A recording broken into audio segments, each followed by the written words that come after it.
Hi, welcome to ಸಂದೇಶ with makes. ಹೊಸದಾಗಿ ಮಕ್ಕಳನ್ನ ಶಾಲೆಗೆ ಸೇರಿಸಿದವರಿಗೆ ಈ ಅನುಭವ ಆಗಿರುತ್ತೆ.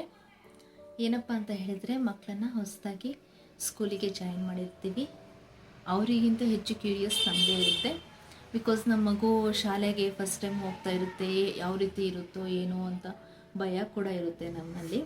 ಬಟ್ ಆದ್ರೂ ನಾವು ಮಕ್ಕಳಿಗೆ ಧೈರ್ಯ ಹೇಳಿ ಸ್ಕೂಲಿಗೆ ರೆಡಿ ಮಾಡಿರ್ತೀವಿ. ಬೆಳಿಗ್ಗೆ ಬೇಗ ಎದ್ದು ಮಕ್ಕಳಿಗೋಸ್ಕರ ತಿಂಡಿ ಮಾಡಿ, ಬಾಕ್ಸ್ ಎಲ್ಲ ರೆಡಿ ಮಾಡಿ, ಮಕ್ಕಳನ್ನ ಎಬ್ಬರಿಸಿ ರೆಡಿ ಮಾಡಿ, ಬಸ್ ಬರೋದಕ್ಕೆ ಇನ್ನು 1/4 ಗಂಟೆ ಇದೆ ಅನ್ನಂಗೆ ನಾವು ಸ್ಟ್ಯಾಂಡ್ ಹತ್ರ ಹೋಗಿ ನಿಂತ್ಕೊಳ್ತೀವಿ ಬಸ್ಸಿಗೆ ಹತ್ಸೋದಕ್ಕೆ.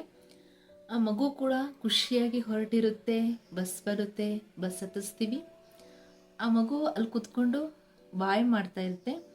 ಸೊ ಅಷ್ಟೆಲ್ಲ ರೆಡಿ ಮಾಡಿ ಕಳಿಸಿರೋ ನಮಗೇನೆ ಒಂದ್ಸಲಿ ಒಂದು ಕ್ಷಣ ದುಃಖ ಬರುತ್ತೆ, ಅಳು ಬಂದಂಗೆ ಆಗುತ್ತೆ. ಸೊ ಯಾಕೆ ಆ ರೀತಿ ಅನುಭವ ಆಗುತ್ತೆ ಅಂತ ಗೊತ್ತಿಲ್ಲ.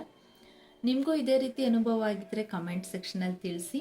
ಆ್ಯಂಡ್ ಇವತ್ತಿನ ಮೇನ್ ಸಂದೇಶ ಏನಪ್ಪ ಅಂತ ಹೇಳಿದರೆ, 4 ವರ್ಷ ಸಾಕಿರೋ ಮಗುನ ನಾವು ಫಸ್ಟ್ ಟೈಮು ಕ್ಲಾಸಿಗೆ ಕಳಿಸುವಾಗ ನಮ್ಮಲ್ಲಾಗುವಂತಹ ದುಃಖ, 22 ವರ್ಷ ಸಾಕಿರೋ ಮಗಳನ್ನು ಇನ್ನೊಂದು ಮನೆಗೆ ಮದುವೆ ಮಾಡಿ ಕೊಡ್ತಾರಲ್ಲ, ಆವಾಗ ಆ ತಂದೆ ತಾಯಿ ಮನಸ್ಸು ಎಷ್ಟು ಭಾರ ಆಗಿರುತ್ತೆ ಯೋಚನೆ ಮಾಡಿ.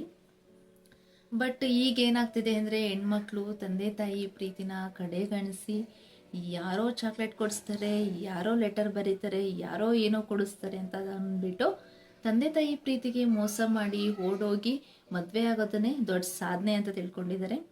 ಸೊ ಅವ್ರ ತಂದೆ ತಾಯಿ ಪ್ರೀತಿನೇ ಮೋಸ ಮಾಡಿರೋದ್ರಿಂದ ಅವರಿಗೆ ಅವ್ರ ಪ್ರೀತಿನೂ ನಿಜ ಆಗಿರುತ್ತೆ ಅಂತ ಹೇಳೋದಕ್ಕಾಗೋದಿಲ್ಲ ಅಲ್ವಾ? ನಿಮಗೇನಿಸ್ತು ಕಮೆಂಟ್ ಮಾಡಿ. Thank you.